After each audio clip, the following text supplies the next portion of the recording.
This episode is sponsored by Ground Control. The Ground Control brewer is transforming cafes, which is why it's trusted by over 300 brands, including Onyx, Intelligentsia, Brandywine, and more. Batch latte concentrate? Check. Game-changing batch filter coffee? Yep. 8-minute cold brew by the gallon? You bet. Upgrade your coffee game, delight your customers, and lower your labor costs with the Ground Control brewer. To learn more, go to groundcontrol.coffee/podcast. Hey folks, I'm going to start this episode with a little aside. Producing a podcast as mostly a passion project is a strange experience. It requires passion, yes, but also time and money. While the coffee podcast has taken a back seat in my life, I have not given up on it, but between a new career and a new baby girl, my time is extremely thin. I don't regret making my priorities my family and the job that provides our living, but I want you to know as a listener that I wish the podcast could be a little more for you. I think about this a lot, and I don't know what that means, but I do think about it all the time.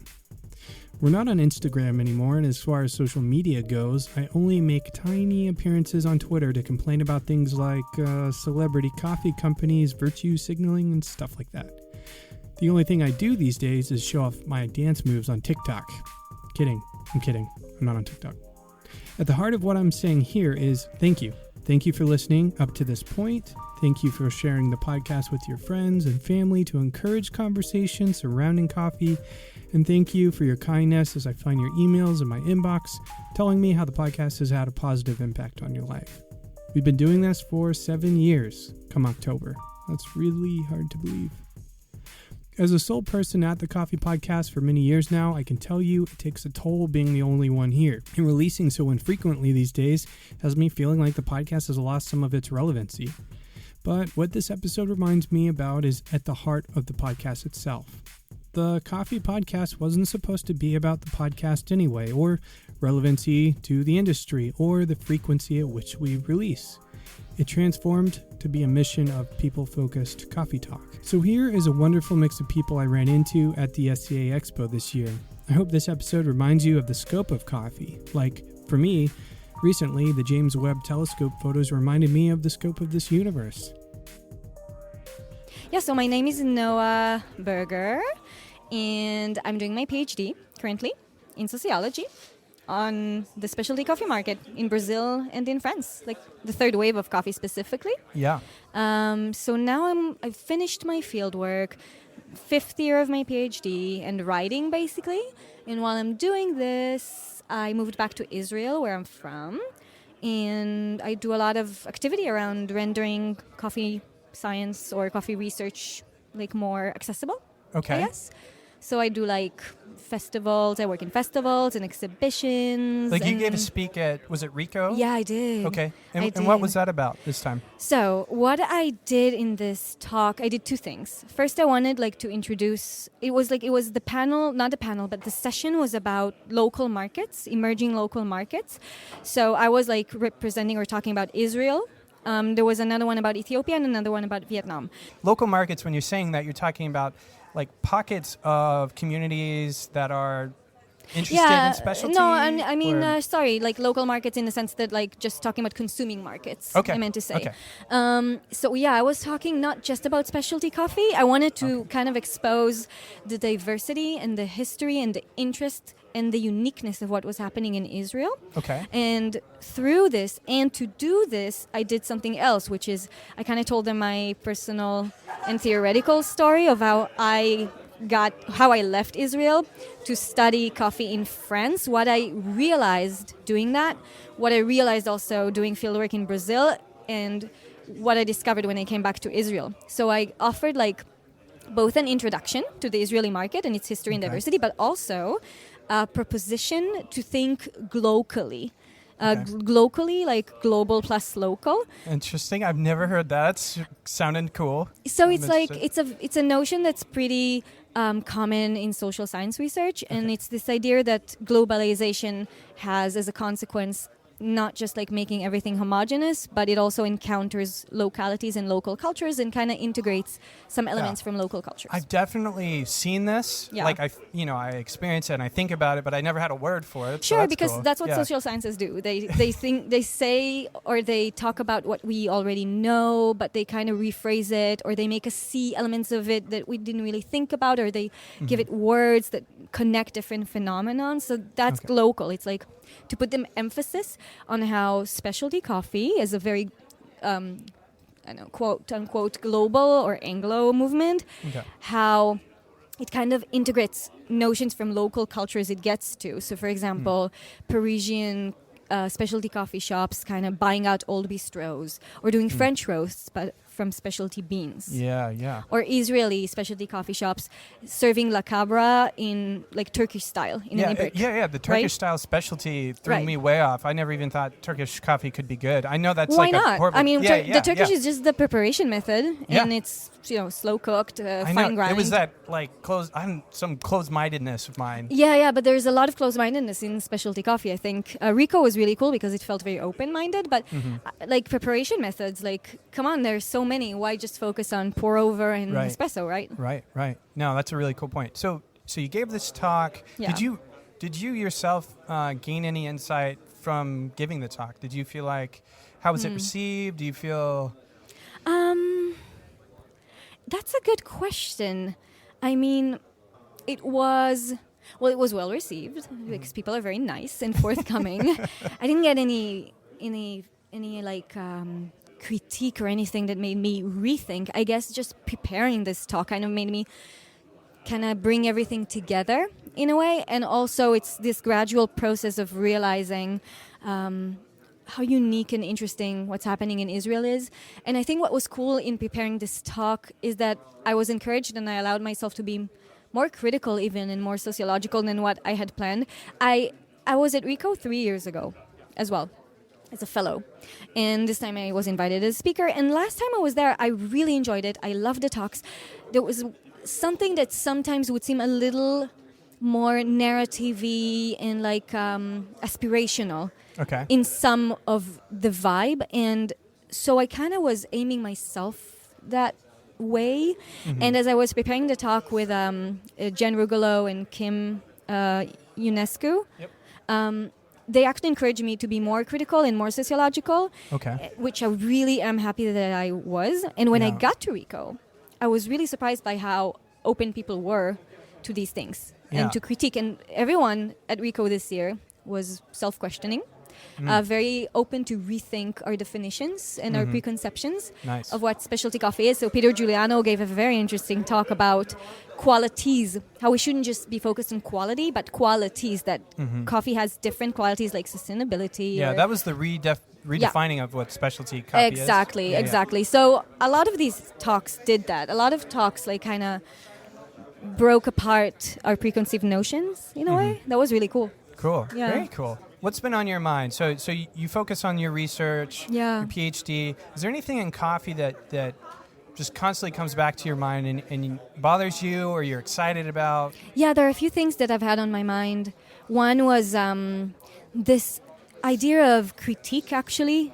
Actually, it continues exactly what I just said, because on the one hand, specialty coffee as a movement is very critical. Like, it criticizes everything that came before, but it also directs like auto-critique. It also like puts itself into question. Are we being sustainable enough? Are we being equitable enough? Are we treating our colonialist past, etc., etc.? But I keep wondering if sometimes we've just developed a taste for critique, and how that can actually be accompanied or followed by actions. And when I think about actions, I feel like sometimes in like coffee people, they're very focused on market activism. Like, if we get people to pay more, everything will be resolved. And it's not enough, and especially when prices are volatile.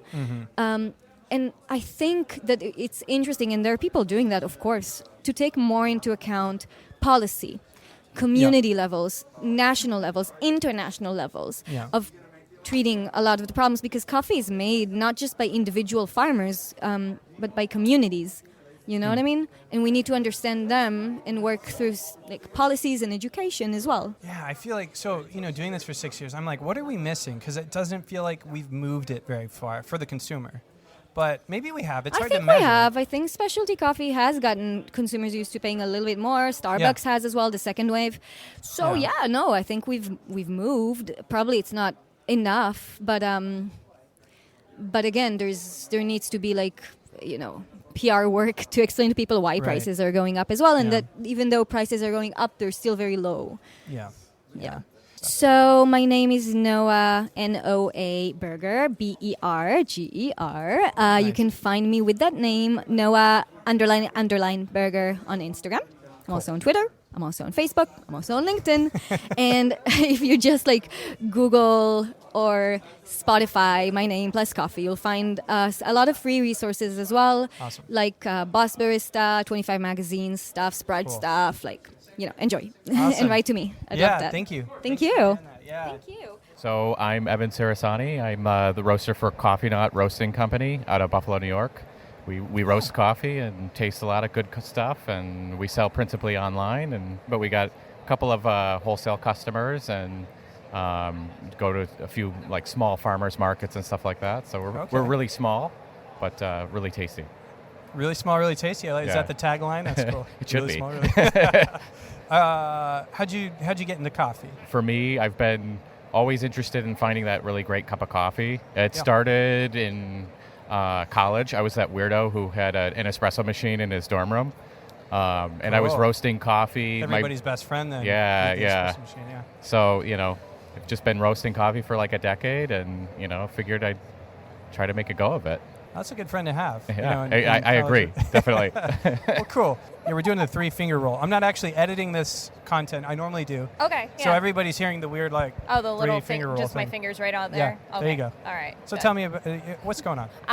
Well, my name's Brittany Jakud Miley. I am in charge of the marketing and the overall design of the company of Coffee Knot Roasting Co. Cool. Here, do one of these for me. Boop. Yep, there you go. You're good. If you can tell, I've never used a microphone. No, it's good. It's good. It was kind of something that we came up with during the pandemic to really get started, because it's always been like something we talked about. All of us have grown up in coffee. My family's Italian, so it's really a central point for my family.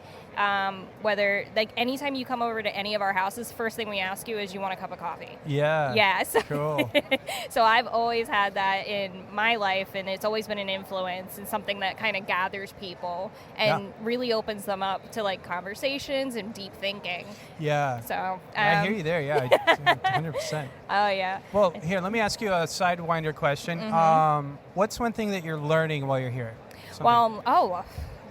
Just the amount of different coffees and like how from different places that it might be the same bean, but it definitely they'll taste different depending on who's roasting it, which I find absolutely fascinating, that people like different roasters can bring out different flavor profiles with the same bean. Yeah, it's cool. Yeah. Cool.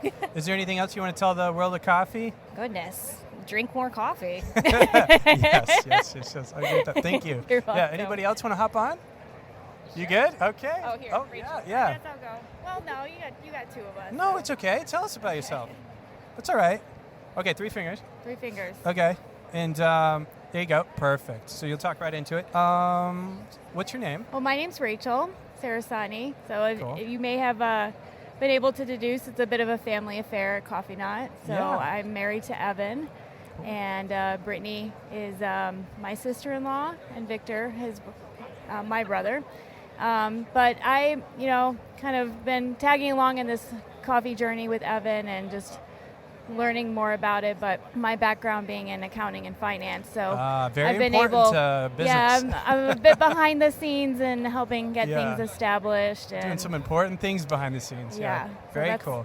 Are you having any major takeaways from the coffee expo here, or any things that are on your mind as an accountant even? Well, I didn't, I haven't really noticed much on as far as accounting for all that's happening here. And I think that's an interesting thing to keep in mind too, like how, as a small business or a small roaster, like how are you keeping your transactions clear and These tracking are really inventory. important questions, and yeah. And you're so- saying it's missing. It's not really here. It's probably here. I mean, we're brand new, and I haven't seen it yet, and so I'm looking forward to that's my takeaway is what tools are here to run the company from behind the scenes. Yeah, I think you're onto something. I hadn't thought of it, but once you said that, I was like, yeah, and maybe they are here. I just don't know where. Yeah. The conversations about small business management or accounting, for example, or following transactions. Yeah, inventory, like how are you tracking your costs? Like I'm looking around going, this is, as a small business, how are you going to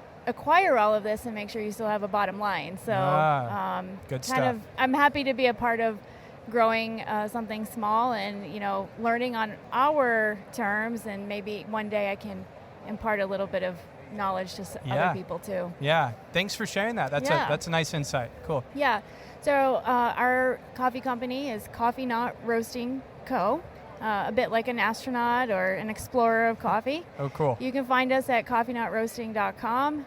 We're based out of Buffalo, New York. So Cool. Anybody in the Western New York region who wants an interesting cup of coffee, you can find us locally there. So very cool. Thank you. Awesome. Yeah, thank you. Yeah. Awesome. My name is Jeziel. I'm Brazilian, and I work in coffee for 3 years and a half now. Cool. Where are you from in Brazil? I'm from Minas Gerais. It's the state. I just learned how to say that properly. Minas Gerais. Did I sound right? Yes. I've been working on it, I swear. Cool. Yeah. Very good. I was working in another field, but I was invited for a company to work with coffee because they wanted to start to export coffee like direct from the producer. Okay. What were they doing before? I was working with electronic stuff. Okay. Yeah. I was a manager in a company, so I just left and then, Very cool. So this cooperative, how did they used to export? They went through a third party to export? Is that? Yeah, they use it to export by traders. Okay. Yeah.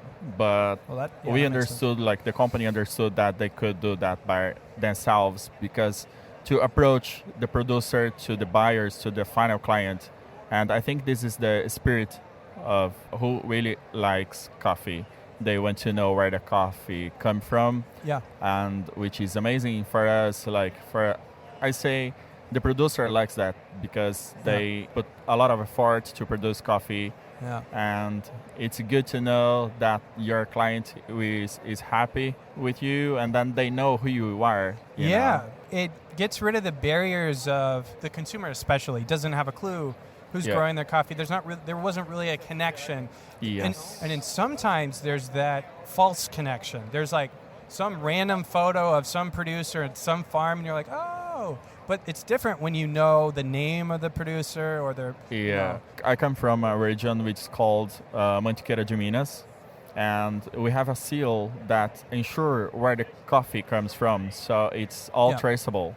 Cool. Yeah, and the consumer, they can get all the information about the coffee, about the farm, about the producer. Nice. And it's interesting to know the altitude, like the history of the farm. Yeah, so everything we can have in a QR code, which is amazing. Yeah, that is really cool. Yeah. So during the expo, what are the things that you're hoping to accomplish?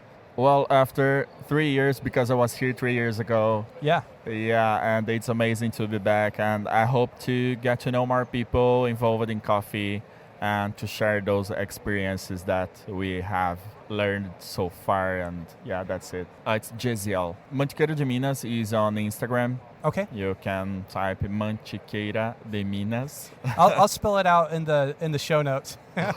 Okay. Should I? No.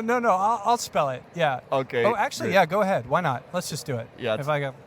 MANTIQUEIRADEMINAS. Nice. No, I'm glad you did that, because if I forget the show notes, which sometimes I do, I better. Yeah. Great. Thank you. But thanks for doing that. Yeah. Thanks, man. Yeah. All right. Who are you? What are you doing? I'm Dean. Oh, hi, Dean. I have an Instagram. Wow, this is. How am I doing so This is far? captivating. That's really good. Tell us about your Instagram. Sure. It's Espresso Patronus. I like coffee and I like Harry Potter. Nice. And I saw a mug that said that one day. And so I made a handle of it. I love it. Yeah, it's cool. So you just telling me you wrote something. Yeah, it's I can't remember who's doing it, and it's Bartholomew Jones. Yeah, okay. Yeah. That's he's black having coffee. He's having a party. Dang, I said it backwards. Yeah, he's having a party tonight, and he told people to write bars, like come with bars. Yeah, so it was like physical bars, and he's like, no, man, bars. And I told him I'm from the suburbs. And so I don't know if I'll get up on stage and like do it, but I woke up this morning and just wrote something down real quick. So yeah, here it is. These are my bars from the suburbs. I used to view coffee as connection, but on reflection, I missed the connection that coffee is deception. It is industry, the intersection of dominance and possession, and my soul yearns for redemption. It is industry built on bigotry, and I crave liberty. It is industry that vividly disconnects community, that turns us into I instead of we. It is industry that transforms human connectivity into commodities. It deforms solidarities to be replaceable qualities. Coffee is not community, we are community. Dang. So, mic drop? I'm Ron Burgundy. Do you want to share anything else? It's good to see you. It's good to see you, I think too. that's really it. We've talked online for like a year or so. Yep. And then you went dark. We became COVID friends, I guess. We did become COVID friends. Data. We talked about data and the ICO. Right. Yes. And I really enjoyed those conversations in particular. Yep. Mm-hmm. I have an interest in political economy in coffee, specifically how it impacts growers, smallholders, and producing countries in general. Yeah, you have a good book list, too. Yeah. Book recommendation I list. do enjoy the reading. YOLO? Speaking on my shoulder, coming with the bars, best believe we hard like boulders, and we ain't never ever folded. If I had to do it, best believe the bars is cold and head Africa. Got to stay with the mask, so you know it make you spaz when I'm bringing the answers. Who been? Yo. So, you know what I mean? We get into it. If you got some bars right now, you know what I mean? Feel free to come home and just sing a little chorus. Since it's Havana, yo, it's Havana. I'm finna hit my dance up. Yo, it's Havana. Yo, it's Havana. Yo, it's Havana. I'm finna. Okay, when I say Havana, you say I hit my dance up. Havana. Havana.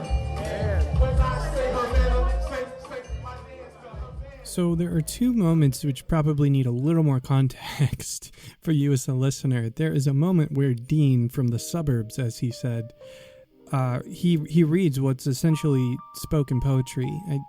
Bars, spoken poetry. I think there's probably a nuance difference there. One is done freestyle-y, maybe. I don't know what I'm talking about. But the point is, he read what I would call spoken poetry, and then there's this audio clip that kind of fades in. It's really rough because it was recorded on my phone, and that audio clip is of Bartholomew Jones, who we've had on the show a while back. He was presenting a video of his trip to Africa. And anyway, so that's a clip that was recorded on site at the African Meeting House in Boston, which is the oldest surviving black church building in America. Just a breathtaking experience there. So happy to be able to share that as well. And my first ever experience hearing bars live like that. So had a great time. I hope you've enjoyed this episode, and I hope it reminds you, I don't know, coffee is much more than what's in the cup. And thank goodness for that, right? Thanks for listening. I can't wait for the next episode to come out. I'm not too sure what it's going to be. If you want to follow what's going on with the Coffee Podcast, the best way to do that is through the newsletter. You can go to thecoffeepodcast.com to find that. I am not on Instagram. I am sometimes on Twitter. And that's kind of where we're at right now. So thanks for tuning in. And as always, and until next time, happy brewing from Austin, Texas, which is 104 degrees right now. Talk later. Bye.